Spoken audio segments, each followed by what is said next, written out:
Today we'll be taking a look at Office 365 and more specifically taking a look at Office 365 Flow or Microsoft Flow capabilities as part of the Office 365 suite of products. So if you don't know or are not familiar with Office 365, Office 365 is a cloud-based subscription service that brings together a lot of the tools that you're familiar with from Office, the traditional Office that's on premise. So like your Access, your Word, your PowerPoint, etc., Outlook, things like that. So you still has those traditional products that you can install on your system and use totally disconnected from the internet.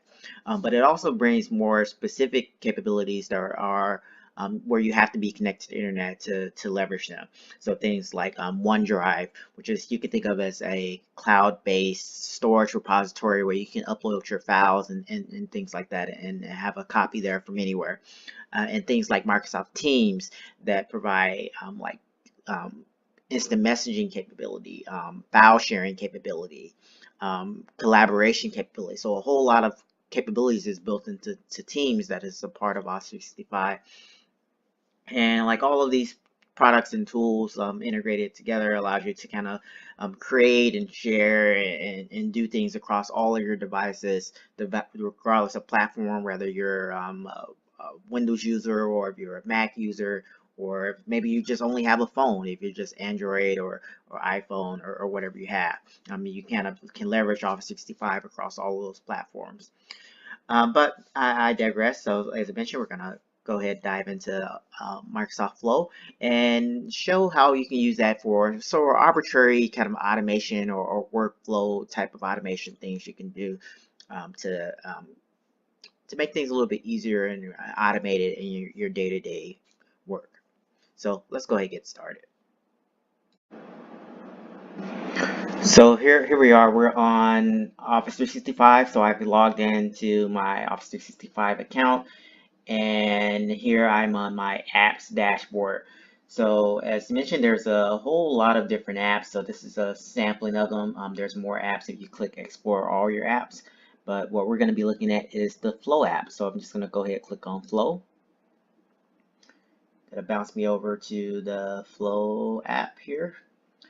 And go to your home page here.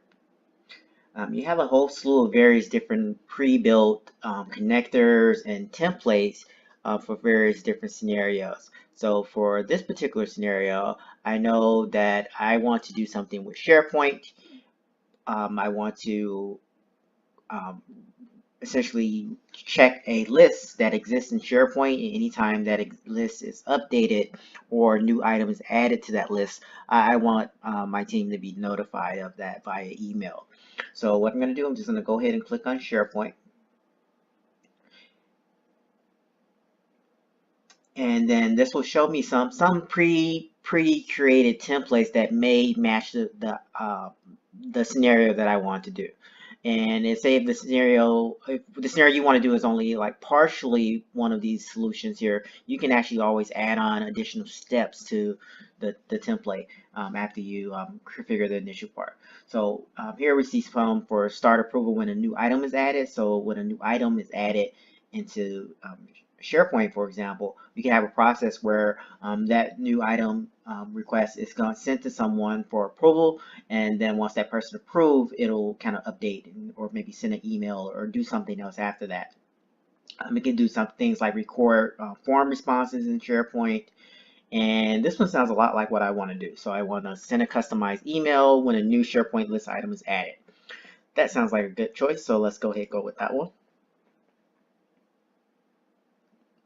And that'll go ahead and load up the template and kind of walk me through a wizard to configure it and connect to the various different pieces that I'm going to be using. So in this case, we're using SharePoint and then SharePoint Online, and we'll be using Office 365 Outlook or my Office 365 Outlook email. So the first part is actually for the SharePoint site address where your particular list may exist. So I'm going to go ahead and type that in. So one of the sites that I'm leveraging here in this environment. So once I type that in, I'm already connected into the site, so I didn't get prompted. But say if you've never gone through this wizard at all, you would have seen a little button that'll had connect. So you can go ahead and connect and provide your credentials if it's different from the credentials that you're currently logged in as. And then it'll go and try to connect to that site and enumerate the list that it sees. So here I go to my drop down for the Sharepoint list names. I see I have one list there that it detected named test. So I'll just go ahead and select my test list name. And then you could go to edit in advanced mode to see a lot more options or add additional steps like I mentioned. But in this case, I just kind of want those two. And this is kind of a good starter. So I'm going to go ahead and click create flow.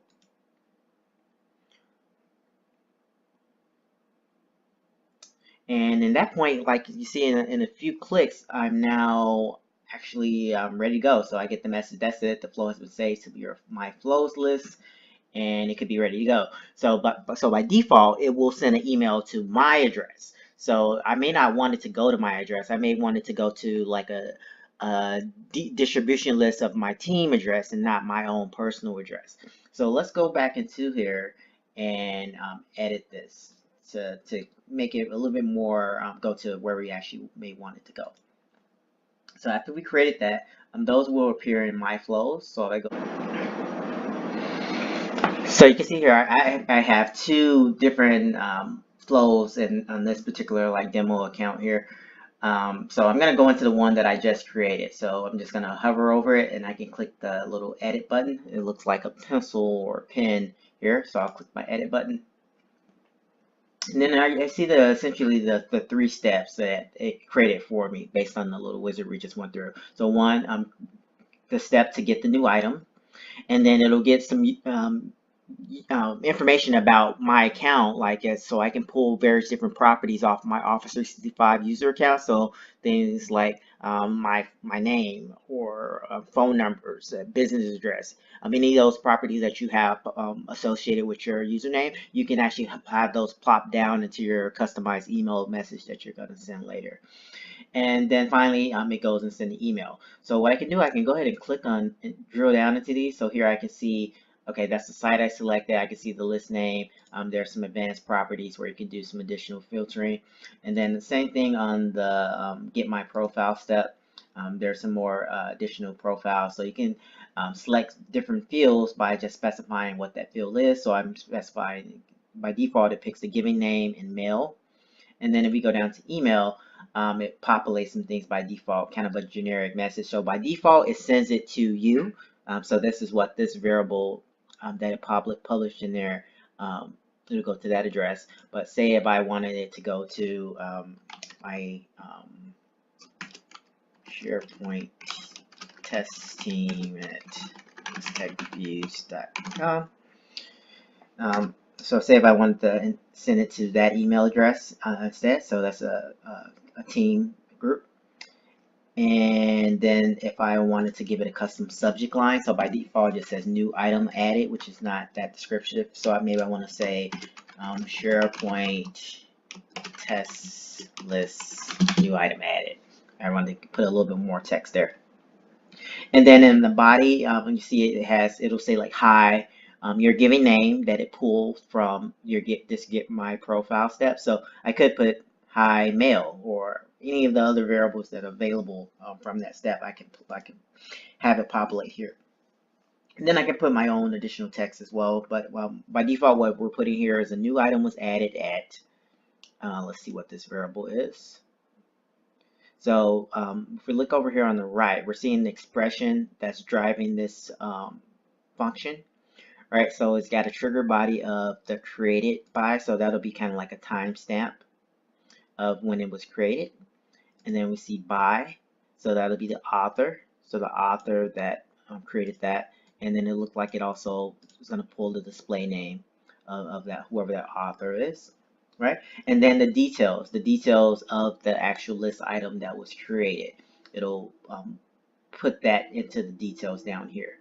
Now, so say if that's all that you wanted, you can add additional things. So as I mentioned, so if I hit enter a couple times, say if I wanted to put maybe a link back to that actual link item. So I can type link item, for example, And then over here on the right, we have all of these various different functions. So this can get kind of complex and confusing. So you may have to do a little trial and error to get exactly the way you want. But there's a lot of capabilities here to kind of filter. You can do like math functions, date and time transformations, various different actions here. And then there's also these dynamic content. So dynamic content one is a bit easier to use, at least in this case. So because they're kind of pre-canned based on the steps and the steps in my flow here. So if I say link item here, we can kind of scroll through our list. So there's a lot of stuff. So we see the get my profile step has all these available dynamic content that I can plop down. So when a new item is created, right, there's all these various different properties that's available that I could plop down into my email as well. So one of them here is link to item. So I can kind of put the actual URL back to that unique item. So from that email, I could click on the link and get back to whatever the details that was published in the SharePoint site list. So I'm going to use that one. So let's do that. Actually, I'm going to just erase everything out of there. And then I'm just going to click link to item. And then I'm going to update that.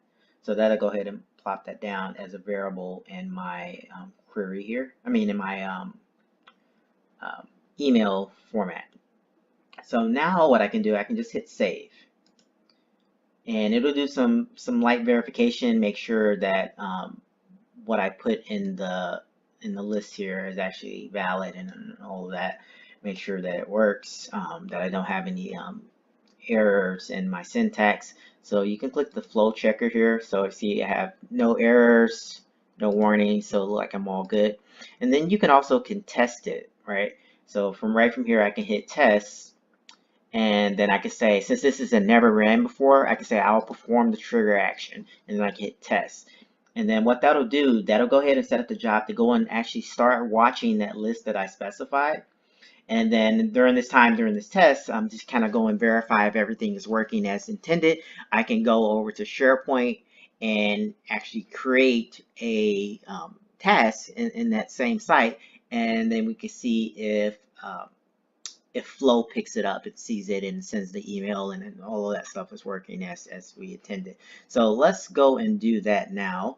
Let's go. We're going to hop over to the SharePoint site and try to create a new list, or try to create a new object in the list.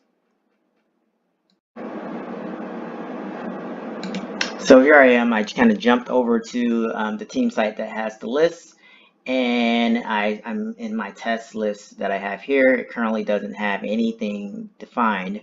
So what I can do here, well, I can just go ahead and say new.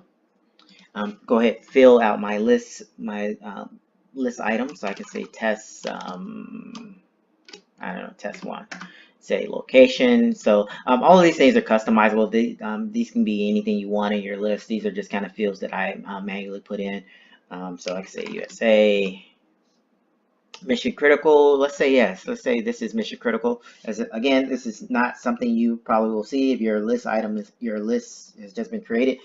These are columns that I added to my list here. Then we can say who is it assigned to. Let's say admin. Oh wait, that's not real. Let's just say admin. All right. And let's see. We can say have a due date option. So let's say this is due this Friday. And you can add attachments. So yeah, I think you get the idea. So I'm just gonna go ahead and say save. Right, so now I have that new item that was created there. So now we're going to jump back over to Flow and see if it detected this change or not.